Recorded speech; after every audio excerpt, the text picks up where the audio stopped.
Abra sua Bíblia aí comigo, Hebreus capítulo 11. Hoje eu vou pregar uma mensagem com o título Fé para suportar o peso das promessas. Repita comigo assim: fé para suportar o peso das promessas. O nosso texto base é Hebreus 11, 8 e 9. Hebreus 11, 8 e 9. Eu quero que coloque aqui na tela, isso, obrigado. É que essa é a King James atualizada. Não é essa versão, tá? É a King James fiel. Não tem? Então depois vocês baixem aí, porque essa é diferenciada. Depois eu vou mostrar para vocês aqui, ó, no primeiro ponto da mensagem, eu vou mostrar para vocês a diferença dessa tradução. Vou fazer um apontamento, vocês vão perceber no primeiro ponto da mensagem. Guarda aí a curiosidade. Hebreus 11 e 8 diz assim: pela fé, Abraão, quando foi chamado para ir a um lugar que havia de receber posteriormente por herança, obedeceu e saiu, sem saber para onde ia. Pela fé, peregrinou na terra da promessa, como em uma terra estranha, habitando em tabernáculos com Isaque e Jacó, os herdeiros com ele da mesma promessa. Porque procurava por uma cidade que tem fundamentos, da qual o artífice e construtor é Deus. Amém? Feche os seus olhos, eu quero que você ore comigo, porque nós não vamos dar uma palestra, nós vamos pregar o Evangelho, e o seu coração precisa ter sede disso. Amém? Senhor, obrigado pela palavra aberta, obrigado pela Bíblia, obrigado pela inspiração que o Senhor nos confere nessa tarde, e que possamos liberá-la nessa noite. Senhor, assim como foi durante o período da preparação desse sermão, que ele possa agora, Senhor, ecoar nos nossos corações e trazer, Senhor, a Tua verdade diante de nós. Fala com a Tua igreja, mais uma vez fala comigo, e que possamos sair daqui alimentados verdadeiramente pela Sua palavra. Assim oramos e Te agradecemos em nome de Jesus. Amém e amém. Se assente, por gentileza. A nossa mensagem desta noite, ela tem duas palavras-chave, que eu gostaria que você que gosta de anotar, ou não gosta, mas precisaria aprender a gostar, porque a gente fixa melhor as informações quando a gente escreve em algum lugar. A nossa mensagem de hoje, ela tem essas duas palavras-chave. Quais são essas palavras? A primeira palavra-chave é fé. E a segunda palavra-chave é promessa. Vamos repetir juntos? Diga assim: fé e promessa. Essas duas palavras, elas estão cravadas na biografia de Abraão. Abraão, ele é conhecido, ele é chamado pela Escritura de o pai da fé, o pai dos que creem. Por isso que Jesus, ele, quando interpelado pelos judeus a respeito do seu discurso, Jesus diz assim: a gente não pode se segurar ou se confiar no fato de sermos descendentes de Abraão, porque Deus pode suscitar filhos a Abraão até desta pedra. Não é apenas uma descendência histórica, genealógica, mas é uma descendência de fé. Abraão, ele é o patriarca da fé judaica, ele é o primeiro que creu. Ele é aquele para quem Deus apareceu, fez um desafio de fé e ele disse sim ao desafio. Então, Abraão tem a palavra fé cravada na sua biografia, mas a segunda palavra que está também cravada na biografia de Abraão é promessa. Por quê? Porque a fé de Abraão, ela não acontece no vácuo. A fé de Abraão, ela vai se consolidando, ela vai se estabelecendo no ambiente da promessa que Deus fez a ele. Qual foi a promessa? Gênesis capítulo 12. Sai da sua terra, do meio dos seus parentes, vai para a terra que eu te mostrarei, eu farei de você uma grande nação, eu abençoarei os que te abençoarem, amaldiçoarei os que te amaldiçoarem, e em ti serão benditas todas as famílias da terra. Essa é a promessa abrâmica. Aqui está a palavra fundamental que Deus coloca na estrutura do mundo como conhecemos hoje. O mundo ocidental, o mundo que você vive, que eu vivo, que foi moldado pela fé judaico-cristã, esse mundo tem na sua fundamentação essa promessa. Foi por causa dessa promessa que tudo aconteceu. Então, fé e promessa estão na base da tradição judaico-cristã e estão na base da nossa tradição de fé. A gente vive baseado em fé e promessa. Vou te dar um exemplo. Quando você ora, no momento da sua angústia, e você pede para que Deus te console, você crê no consolo de Deus, por quê? Por causa de uma promessa. Jesus disse: eu não vos deixarei órfãos, eu enviarei o Consolador. Então você e eu cremos que em Atos dos Apóstolos, capítulo 2, o Espírito prometido por Jesus foi derramado, Ele nos habita e Ele nos consola nas nossas tribulações. É assim ou não é? Então, isso é fé em uma promessa. Vou te dar outro exemplo. Quando a gente está aqui na igreja cantando, né, Maranata, Maranata, ora vem, Maranata, Maranata, ora vem. A gente está praticando fé em quê? Em uma promessa. Qual é a promessa? Varões galileus, por que vocês estão olhando para o céu? Aquele que vocês viram subir, um dia voltará, assim como vocês estão vendo. Essa é uma promessa. Jesus voltará.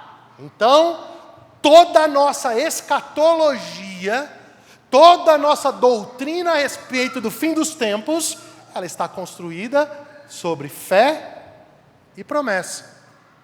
Quando a gente chama um doente na igreja, um enfermo, e a gente olha para ele e diz assim: eu quero orar, você crê que você vai ser curado? Aí ele olha e diz: creio. E aí você vai lá e põe as mãos sobre ele. E você ora com fé, in the name of Jesus. O cursinho do sábado já está funcionando. E aí você põe as mãos sobre ele. Parece que orar em nome de Jesus em inglês é mais bonito, não é? Até mais ungido, não parece? Você fala, em nome de Jesus. Mas aí olha aqui upgrade. In the name of Jesus. Parece que o cara vai ser curado mais fácil, não parece? Enfim, você põe a mão sobre ele. Ei, olha aqui para mim. Aqui tem fé e tem o quê?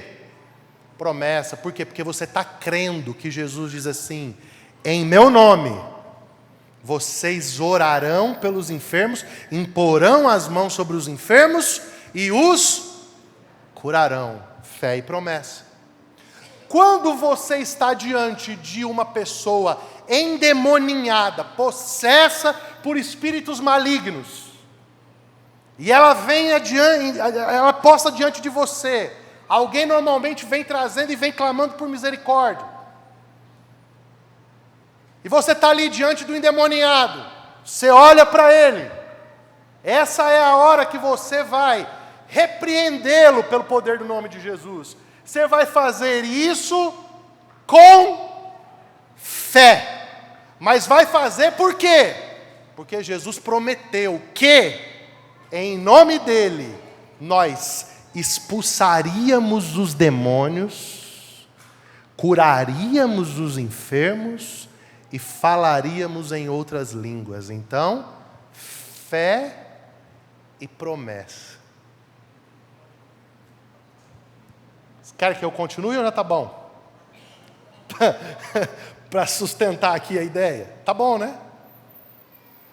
Então, gente, se a gente precisar fazer isso aqui por mais 3 horas, nós vamos de Gênesis a Apocalipse, encontrando esse padrão, e é aqui, ó, preste atenção, é aqui que eu quero que você entenda.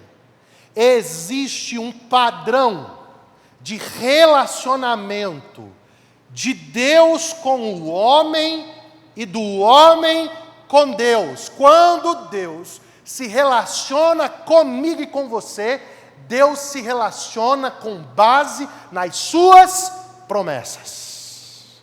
E quando eu me relaciono com Deus, eu me relaciono com base em quê? Na fé em suas promessas. Eu vou só mais uma, porque eu sei que você ficou com vontade de dar glória a Deus, você não deu até agora, então essa é a hora que você vai liberar o seu glória aqui hoje. Quando aquela mulher do fluxo de sangue, ela ouve falar que Jesus está passando, e ela sai rompendo com a multidão, e ela faz algo que não é aleatório, ela toca na orla das vestes de Jesus.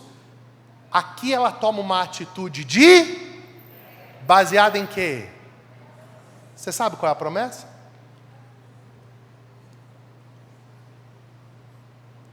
Ela nunca ouviu um sermão de Jesus falando que ia curar ninguém. Você sabe qual é a promessa? O profeta Malaquias diz assim, ó: para aqueles que temem ao Senhor, nascerá o sol da justiça. Na maioria das traduções está escrito assim, ó: trazendo salvação debaixo das suas asas. Mas na tradução fiel ao original do hebraico está escrito: trazendo cura nas franjas das suas vestes. Lá no Tzitzi, que era o lugar da orla das vestes, onde as palavras da Torá estavam escritas. Quando aquela mulher ouve falar de Jesus, ela diz assim: se ele é o Messias, há uma promessa que diz que na orla das vestes dele eu vou encontrar cura. Quando ela vai e ela toca na orla das vestes de Jesus, o que Jesus? Opa! Alguém me tocou.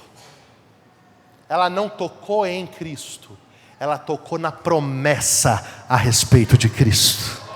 Por isso que Jesus falou assim: alguém me tocou diferente. Mestre, a multidão te aperta. Alguém me tocou, porque de mim saiu virtude.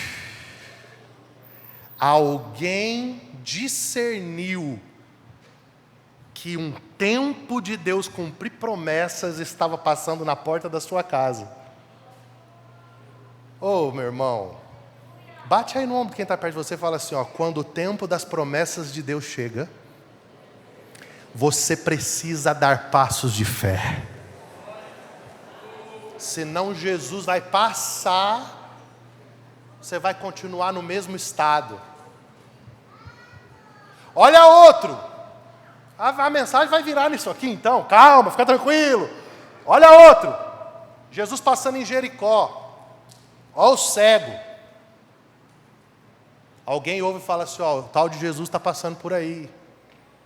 Ao cego, começa a gritar. O cego grita o quê? Quais são as palavras que ele grita? Você sabe que você foi na escolinha bíblica, bem alto. Jesus, filho de Davi,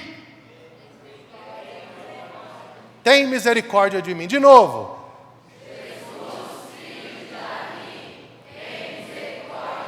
Vou aplicar agora a quinta regra da hermenêutica, passagens paralelas. Vamos consultar uma passagem paralela para você entender. João capítulo 9. Jesus cura um cego de nascença. Os discípulos começam a olhar o cego, começam a perguntar: quem que pecou para que ele esteja assim nessa condição? Foi ele ou os pais? Jesus diz: nem ele nem os pais. Ele está assim para que nele se manifestem as obras de Deus. Aí Jesus vai lá, cospe no chão, passa nos olhos dele e ele é curado. Você já leu esse texto? Tarefa de casa para você ler em casa. Vira uma quiçaça no sinédrio. Todo mundo começa a interrogar o cego, interroga a família do cego, para saber se o cego era cego de nascença mesmo, e começa aquela confusão inteira. Você sabe por quê? Porque os judeus acreditavam que um cego de nascença estava debaixo da ira de Deus, e só Deus podia reverter a sua ira. Logo, se Jesus curou um cego de nascença, o que eles estão averiguando? Que estamos provavelmente diante do Messias. Quando o cego de Jericó começa a gritar: Jesus, filho de Davi, ele não está apenas dizendo me cure, ele está dizendo: eu reconheço que você é aquele sobre quem os profetas falaram, eu reconheço que você é o Messias. Ele não está crendo aleatoriamente, ele está crendo na promessa de que o Messias viria. Aí a Bíblia diz, eu acho isso incrível, Jesus volta, fala para ele: o que queres que eu te faça? Ele diz assim: eu quero ver. Aí sabe o que a Bíblia diz? E em um salto, o cego foi ter com Jesus e começou a enxergar. Você já viu um cego pular? O cego não pula, amigo. Ó. Por que ele não pula? Porque ele não sabe o que ele vai encontrar pela frente. Você sabe quem é o cego que pula? Fala assim: sabe quem é o cego que pula? Aquele que sabe que vai pular cego e vai cair no chão enxergando, porque creu em uma promessa. Fé e promessa são as palavras que definem a nossa fé. Agora, o que é interessante é que, assim como Abraão, existem promessas de Deus que elas dizem respeito ao coletivo, à comunidade, a todos. Então Jesus vai voltar. Não vai voltar só para mim, vai voltar para todos. O Espírito Santo foi derramado. Não foi derramado só para mim, foi derramado para todos. Certo? A igreja recebeu autoridade sobre a terra. A autoridade não é só minha, como pastor de uma igreja. A autoridade é do corpo de Cristo. Amém? Mas existem promessas de Deus que não são gerais. Existem promessas de Deus que tem CPF, tem endereço, tem história, tem uma trajetória. Existem promessas que dizem respeito a você, a mim, a sua vida. Tem coisas que o Senhor fala conosco, e fala outra vez, e outra vez, e outra, e replica, e repete. E de repente você se vê prisioneiro das promessas de Deus. De repente você se vê alguém que não consegue mais andar em outro caminho. Você até tenta, mas as promessas de Deus, elas foram tão fortes, tão inequívocas, tão violentas, elas foram tão agressivas em construir uma consciência dentro da tua mente, que você não tem como fugir delas. Parece que todo lugar que você vai, as promessas estão ali, lembrando você de quem você era, lembrando você do que você estava fazendo. Eu não pedi não a autorização para ele, mas já está aqui na minha frente, vou contar uma história da vida dele. Então, meu irmão está aqui sentado aqui, ó. Acho que ele até lembrou disso agora. Tá todo desviado lá em São Paulo, mais sujo do que pau de galinheiro esse daqui. Aí foi fazer uma viagem para Balneário Camboriú com os amigos. Chegou lá em Balneário, está andando na beira da praia, vem um mendigo. E Deus usa o mendigo para falar com ele, lá em Balneário. Ou não foi? Aí ligou. Ai, Deus usou o mendigo para falar comigo aqui. Vai? Você está pensando, Deus usa todo mundo. Sabe essa coisa, é ou não é, Vitor? Sabe essa coisa que vai te fechando, vai te encantoando? Irmão, teve uma época da minha vida que, de verdade, eu não aguentava mais. Todo lugar que eu ia, todo culto que eu ia, era a mesma coisa. Deus levantando alguém para falar comigo e pai, eram as mesmas coisas. Como que isso modela a tua vida? Faz sentido o que eu estou falando aqui para você ou não? Sabe, tem pessoas que elas estão esperando há anos por uma promessa repetida por Deus, décadas atrás.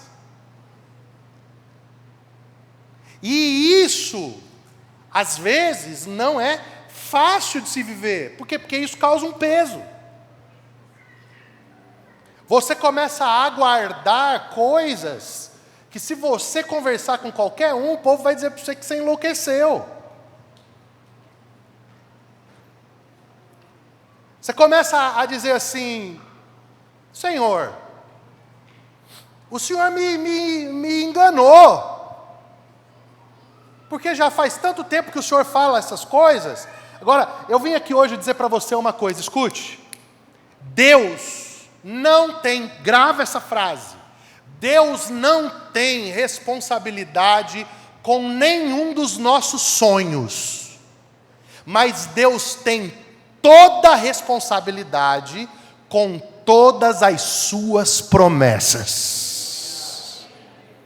As coisas que a gente pensa, elocubra, às vezes até viaja, e que Deus nunca falou nada sobre elas, Deus não tem responsabilidade com isso. Algumas a gente pode conquistar como fruto do nosso trabalho, como fruto da nossa capacidade de sabedoria, negociação, a gente pode conquistar com esmero, é sonho, é projeção do coração do homem. Deus não é responsável por executar essas coisas. Agora, escuta, preste atenção no que eu vou dizer. Tudo o que Deus disse e prometeu, Ele é fiel para cumprir. Ele não é homem para que minta, e nem filho de homens para que se arrependa. Ele disse, descansa teu coração, Ele vai cumprir cada uma das palavras que Ele liberou sobre a sua vida. Então, nesse ambiente de fé e promessa, quais são as lições que nós precisamos aprender com Abraão? Primeira, a gente precisa entender que a fé, ela vai precisar aparecer nos momentos em que a realidade se opõe à revelação. Existem momentos chaves da nossa vida que eu costumo falar que esses são os saltos de fé. Fale assim comigo, saltos de fé. Eu vou te dar um minuto agora para você pensar,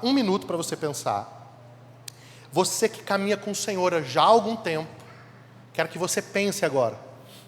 Lembra de alguns momentos que você foi para colocar tua pele em risco, skin the game, que você falou assim, agora ou é Deus ou é Deus. E você, meu irmão, você pulou do avião. Você foi. Você consegue lembrar de alguns momentos assim na sua jornada? É aquela hora que toda a fé que se acumulou em todos os cultos que você viu, todas as conferências que você participou, todas as vigílias que você foi, você tem que usar aquilo de uma vez só. Isso é um salto de fé.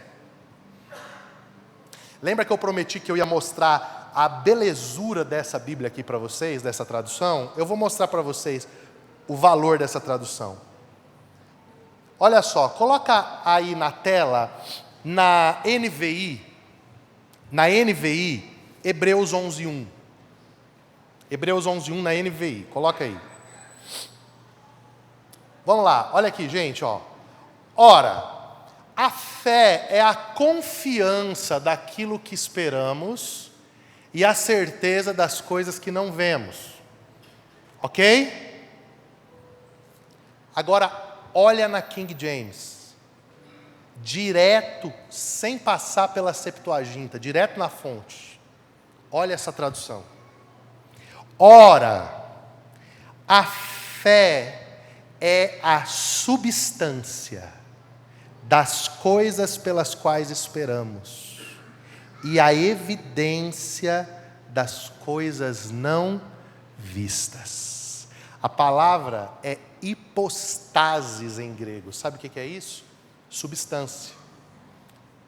Sabe o que o escritor aos Hebreus está dizendo? Assim como essa matéria que você está sentada e você existe nela, a substância são átomos, a fé, ela é a substância que constrói o mundo de Deus.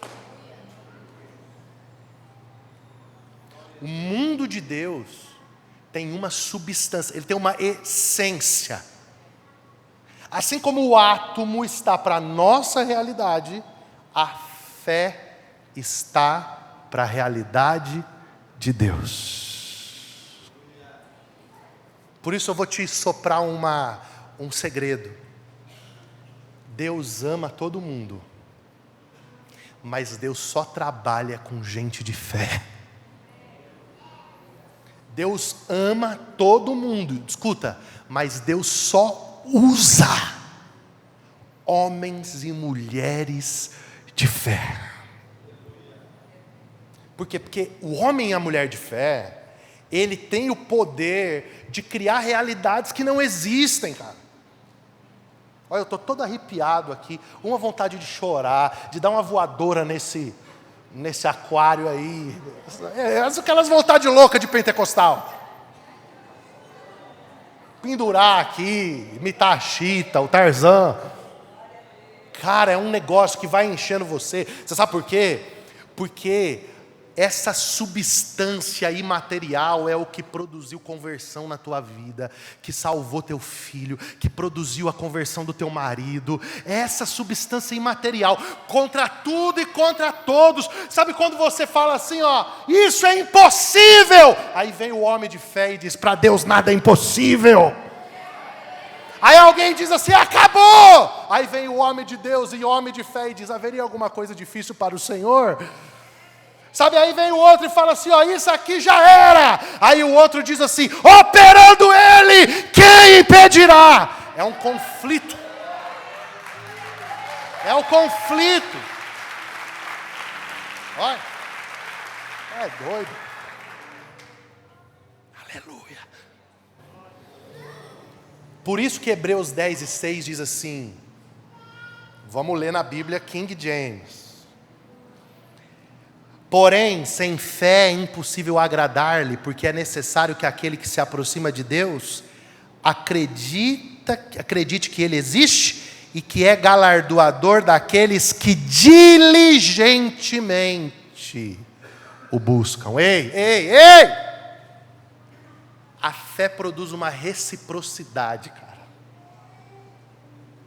Quanto mais diligência você tem em buscar a Deus, mais diligência Deus tem em se manifestar para você. Ei, irmão, de novo, Deus ama a todos, mas Ele se manifesta aos diligentes.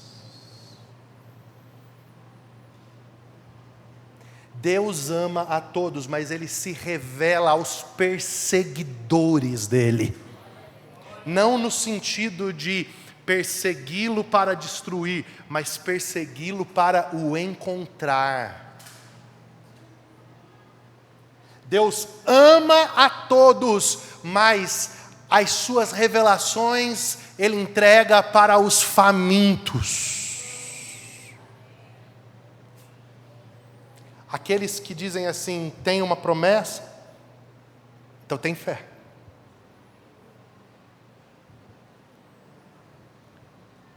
Então, a gente precisa entender que chega uma hora da nossa jornada que a gente precisa entender o seguinte, que a nossa fé ela vai confrontar os nossos sentidos, ela vai desafiar a lógica, ela vai resistir ao cinismo, ela vai crer apesar da realidade e muitas vezes vai crer até mesmo contra a esperança. Porque um dos textos mais incríveis sobre Abraão que existe na Bíblia é quando Paulo diz assim, ó, Abraão contra a esperança creu. Ei, olha para mim.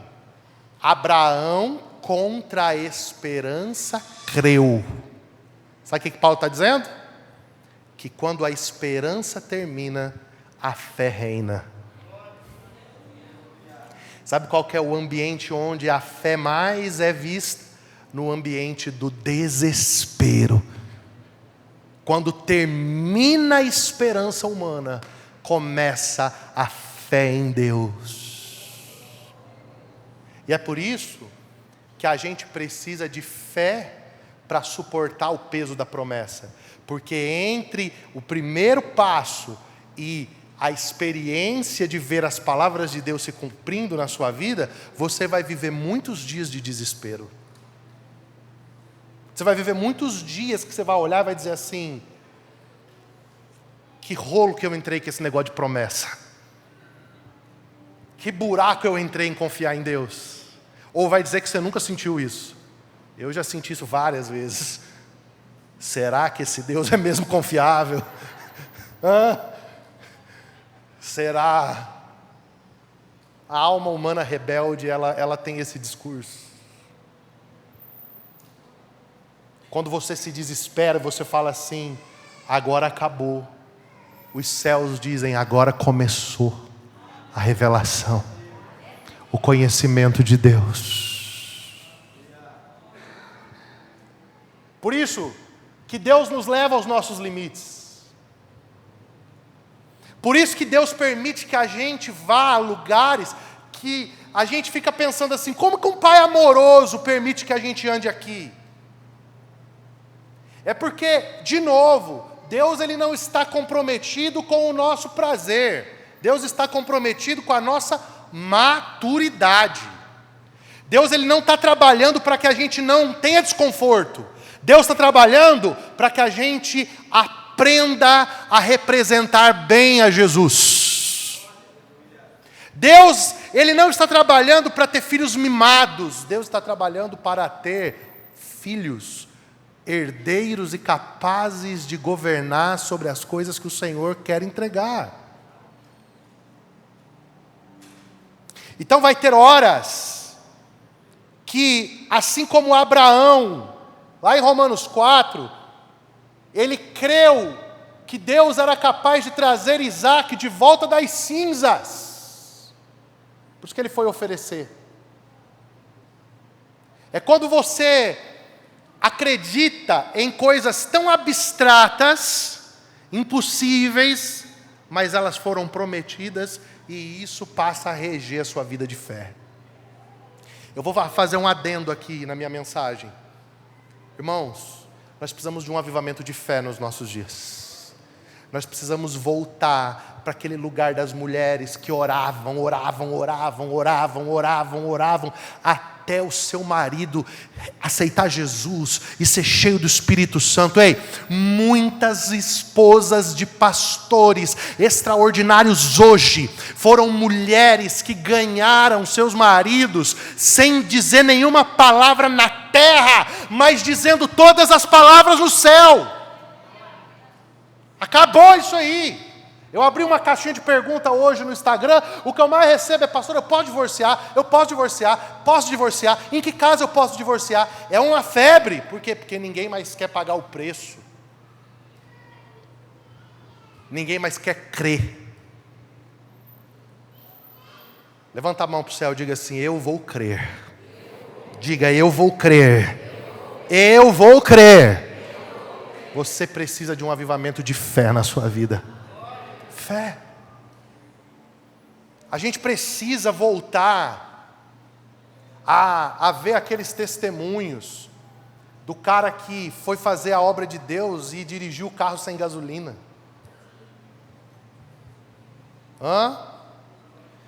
Aquele cara que orou, que não tinha o que comer em casa, e o macumbeiro veio trazer a carne para ele comer. A nossa vida, o pessoal da teologia, eu amo teologia. Inclusive, próxima disciplina aqui no seminário, eu que vou dar aula, Introdução ao Novo Testamento. Amo teologia. Só que é o seguinte, gente, a teologia não comporta Deus. Eu vou mostrar para você só uma coisa. Se você colocar esses 4 homens em uma mesa, esses 4 homens que eu vou citar agora, a conversa ia ser boa. Homem número 1, John Wesley, o avivalista, proveniente dos anglicanos, que foi excluído da igreja anglicana e disse: tirem-me as igrejas, eu farei do mundo a minha paróquia. Pregava nas praças e fundou o metodismo. Aquele que dizia assim, quando perguntavam para ele: por que você junta a multidão? O que você faz? Qual é a sua técnica? Ele dizia: eu não faço nada, eu me coloco no fogo e as pessoas vêm me ver queimar. Wesley. Aí você coloca outro, contemporâneo dele, George Whitefield, o puritano. Aqui a treta era grande, irmão. Aqui o pau quebrava. Wesley acreditava no livre-arbítrio, John Whitefield na soberania e na predestinação, e eram os maiores avivalistas da Inglaterra. Só que nos Estados Unidos tinha um outro, Jonathan Edwards, o homem das afeições religiosas, aquele que pregou pecadores nas mãos, judeus irado. E aí a gente chama o Billy Graham para sentar nessa mesa, batista. Que mesa, hein? Cada um com uma teologia diferente. George Whitefield é milenista. Jonathan Edwards, um calvinista, mas pós-milenista. Wesley acreditava que nós podíamos chegar a um grau de perfeição e santidade como fruto das nossas decisões piedosas. Whitefield não, a santidade é uma obra exclusiva do Espírito Santo. A teologia não abarca Deus, gente. Ela explica algumas facetas, mas ela não dá conta. Está entendendo isso aqui ou não?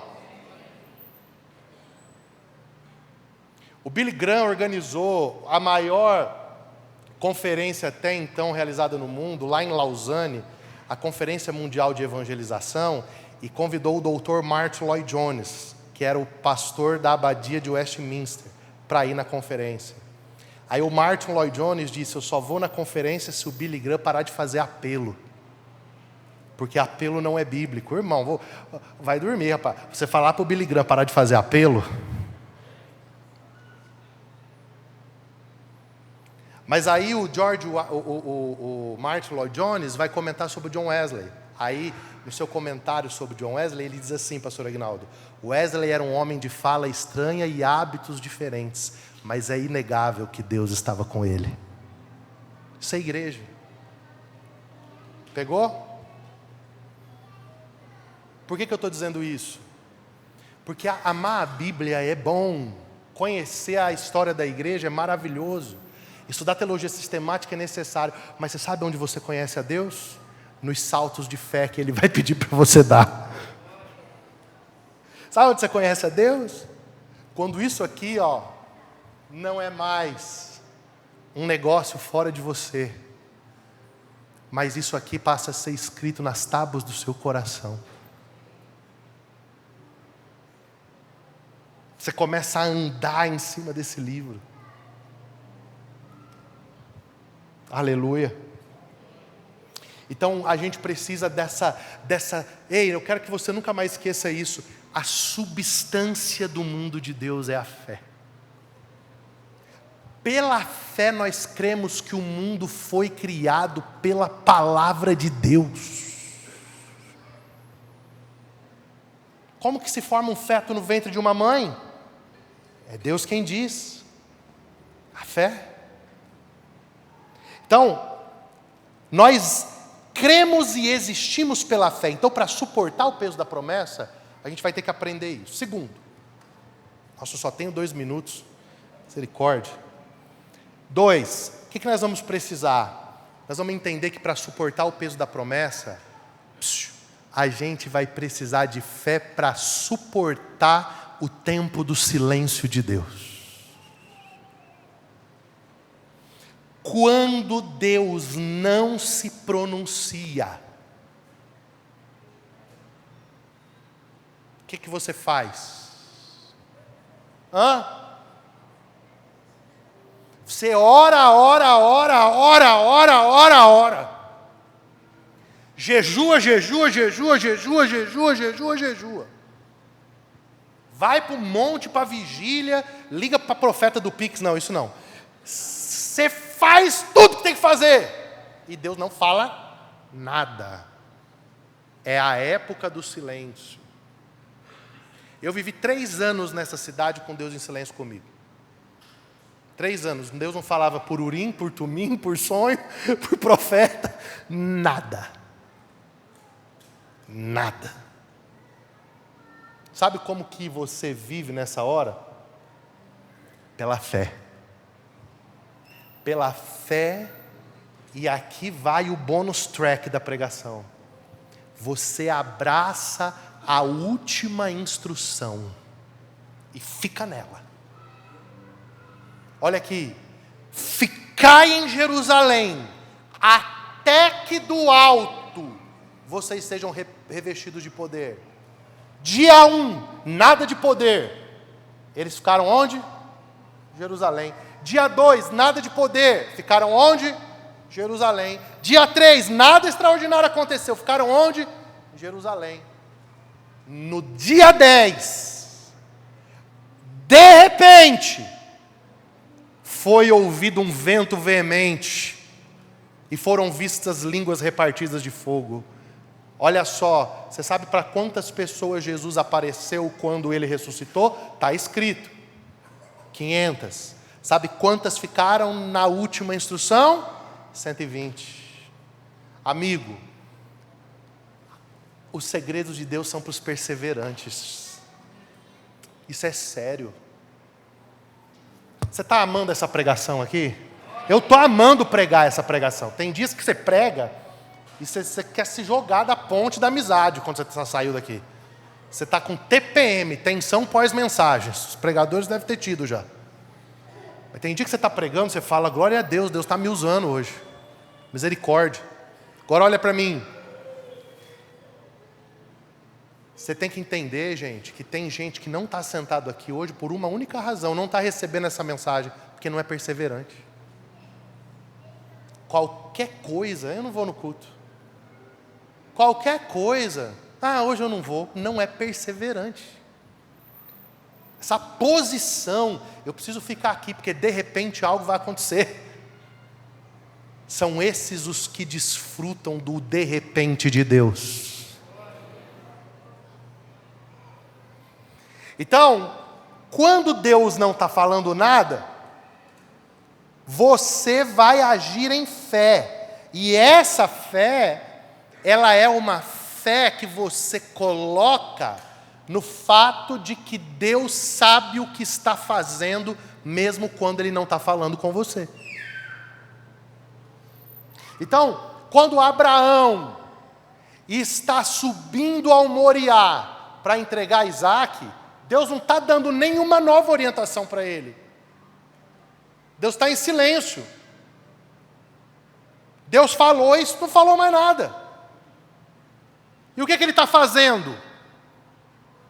Obedecendo e confiando. Fala comigo, obedecendo e confiando.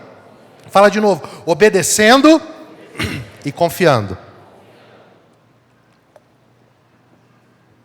Eu não sei para você, para mim o momento mais gostoso da minha vida é quando Deus fala comigo. Quando Deus fala comigo. Quando Deus libera uma palavra. Me recordei agora, olhando para vocês dois, daquela palavra lá da fenda da rocha. Que delícia aquilo, não foi? Aqueles dias assim que Deus, Ele é extravagante parece que Ele vem mesmo, e Ele vem para aparecer.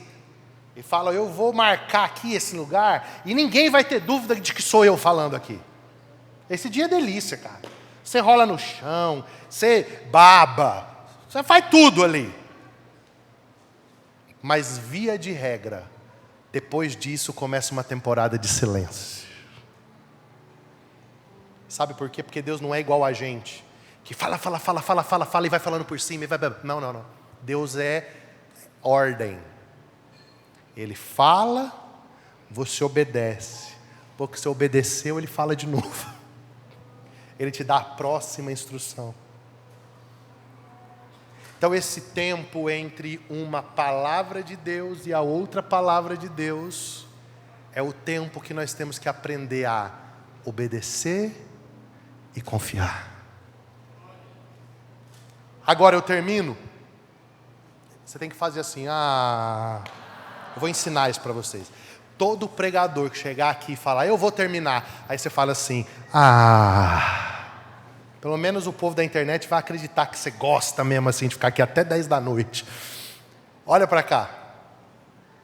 Eu termino dizendo para você o seguinte. Eu vou terminar. Por que nós precisamos de fé para suportar a promessa? Escute, porque a fé, ela é como uma musculatura. Ela precisa exercitar-se para crescer.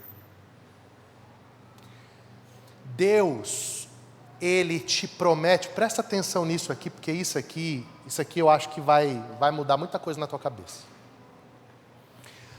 Quando Deus te faz uma promessa, a promessa dele não é para você hoje. É para uma versão sua compatível com aquela promessa. Anota isso nas tábuas do seu coração. Eu vou te explicar isso melhor. A unção é completa, a maturidade não. Então quando Deus chama um menino de 16 anos chamado Davi e unge ele como rei,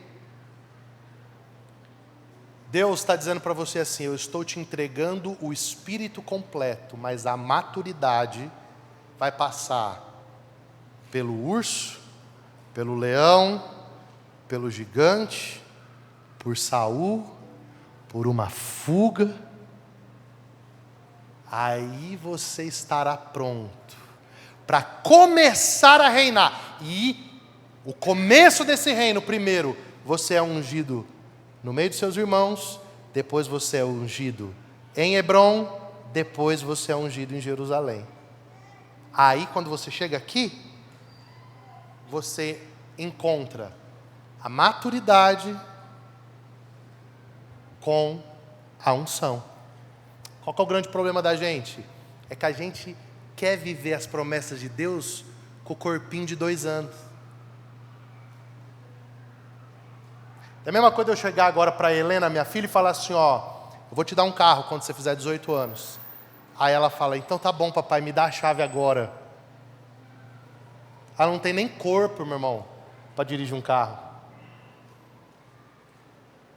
E às vezes a gente está em crise com Deus. Onde estão as tuas promessas? Vou me matar, vou desviar. Por quê? Porque Deus está olhando para você e falando assim, filho, você não tem corpinho ainda para isso aqui não. Se eu te der isso aqui, eu te esmago, eu te mato. Você não tem musculatura ainda para suportar esse peso. Você ainda não é maduro o suficiente. Você vai precisar de um leão na tua frente, e aí você vai ser graduado em matar leões. Depois você vai precisar de um urso, e você vai ser pós-graduado em matar urso. Depois você vai fazer um mestrado, matando um gigante. Depois você vai para o seu doutorado, lidando com um rei endemoniado. Depois você vai fazer o pós-doc, lá na terra de Moabe, na casa da tua avó Ruth. Depois você vem e assume o que eu tenho para você.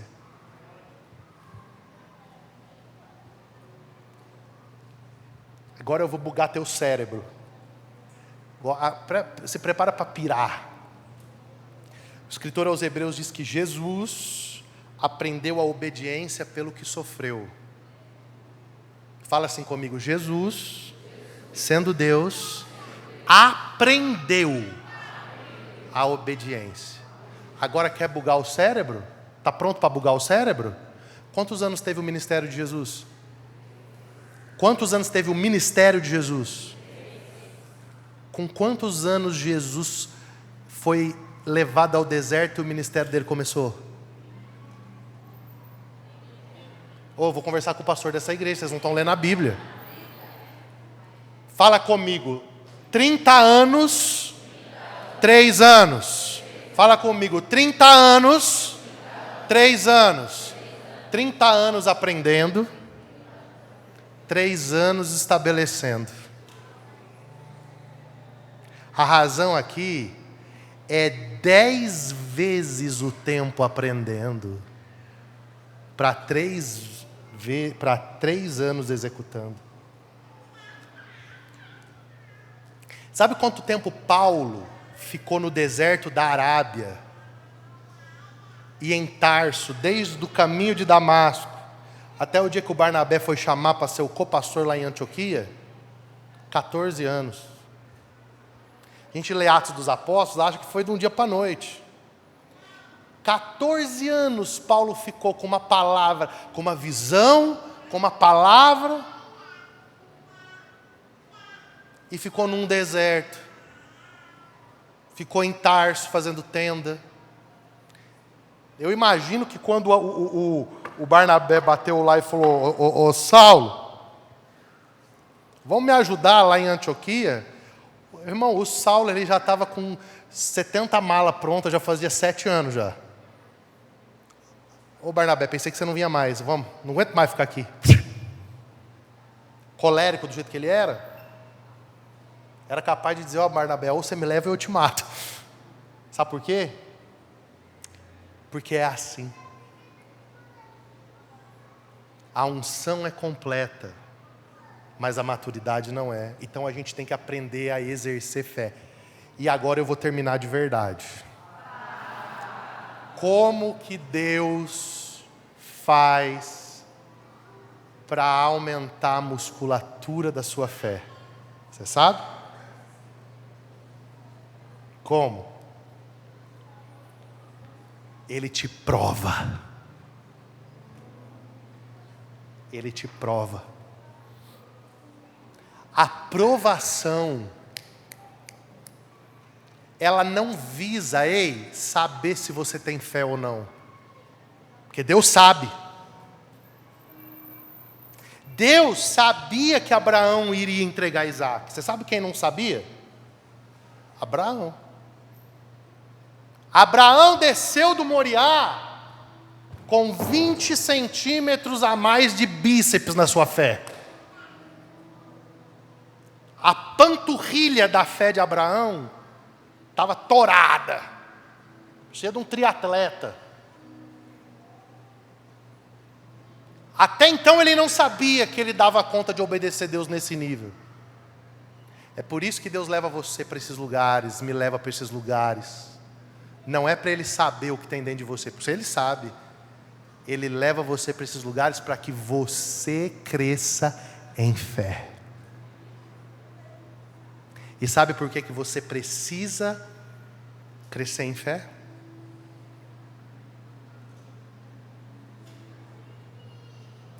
Eu só vou dizer se todo mundo olhar aqui, porque se você perder essa pérola aqui, você vai perder muito. A fé tem duas pernas. Bate assim na tua perna direita, assim, ó. Sabe qual que é a primeira fé? A primeira perna da fé? Confiança. Isso tem a ver com o futuro. Agora só que a segunda perna da fé, que é a perna de apoio da fé, é a memória. Memória. Eu vou repetir porque eu acho que você não entendeu. Se você tivesse entendido, você tinha dado glória a Deus. A primeira perna da fé é a confiança. Deus vai cuidar de mim. Deus vai fazer. Deus está vindo aí com a provisão. Confiança. Mas a segunda perna da fé é a memória. Sabe por quê? Porque o que Ele vai fazer... Por que você sabe que Ele vai fazer? Porque Ele já fez. Por que você sabe que Ele cuida? Porque Ele já cuidou. Por que você sabe que Ele não te abandona? Porque Ele não te abandonou. Por que você pode agora descer do barco e andar em cima das águas? Porque na tempestade atrás, Ele foi na beira do barco e acalmou o vento e pacificou o mar. Você percebe que é meio lógico daqui para frente? Ô Pedro, vem em cima das águas. O Pedro vai. Por que ele desce? Porque ele raciocina. Na tempestade passada ele mandou, o mar parou. Ele mandou, o vento acalmou. Mas se ele está mandando eu andar, o que mudou de uma tempestade para outra? É o mesmo Jesus? É o mesmo mar? É. Então o milagre também é o mesmo. Lá no meio ele duvidou. Mas na tempestade primeira Jesus diz, vocês não têm fé. Na tempestade segunda Jesus diz, homem de pouca fé. Pouca fé é mais ou menos do que nenhuma fé? Então alguém cresceu em fé numa tempestade para outra. Alguém está com mais fé agora. A tempestade treinou o Pedrinho. Antes ele não conseguia nem acreditar que o barco não ia afundar. Agora temos um bebê descendo do barco. Oh, my boy. Alguém aprendeu um pouquinho aqui? É assim que Deus está olhando para mim e para você, cara.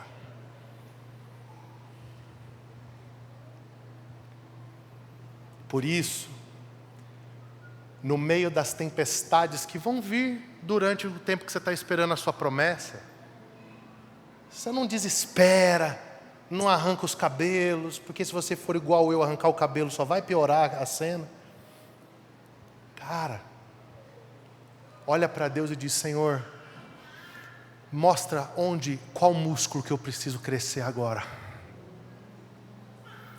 Ajuda-me a crer em cima dessas águas. Você vai descer daí e você vai para novos níveis de conhecimento de Deus. E quando chegar o dia, sabe, gente, o cara que chega na porta formosa do templo e diz assim, olha para nós, eu não tenho prata e nem ouro, mas o que eu tenho eu te dou. Em nome de Jesus, o Nazareno levanta e anda. Sabe quem que é esse cara? É o cara que na primeira tempestade estava assim, ó, mestre, o senhor não está vendo que nós vamos afundar? Não te importas que pereçamos? Mas na próxima tempestade, o bebê já está andando em cima das águas. Aí o Espírito Santo desce. Ele já pula para fora do cenáculo e diz, Aqui não tem ninguém bêbado, não. O que está acontecendo aqui é o cumprimento da promessa de Joel, porque está escrito que nos últimos dias ele derramaria do Espírito sobre toda a carne. 3.000 pessoas se convertem. Dia seguinte ele vai para o templo paralítico, está lá. E esse é o mesmo cara que a Bíblia diz que ele ia passando, e o pessoal ia pondo os doentes na calçada, porque a sombra dele ia curando o povo. Ei, irmão, deixa eu falar uma coisa para você. O líder do avivamento de Jerusalém, Doxa Church, o líder do avivamento de Jerusalém, chamado Simão Pedro, foi um homem incrédulo que pelas tempestades que enfrentou, se tornou o homem que Deus usou como uma das colunas da igreja. Por isso, eu oro hoje à noite para que você saia daqui confiando nessa substância do reino de Deus. Quando você pensar no seu futuro, você vai pensar assim: as colunas do meu amanhã estão sendo construídas com a substância chamada fé. Quando Deus estiver em silêncio, obedeça e creia, confie. E quando vierem as tribulações, entenda que Deus está te colocando na academia da fé. Você vai sair de lá mais bombado. Fique em pé em nome de Jesus.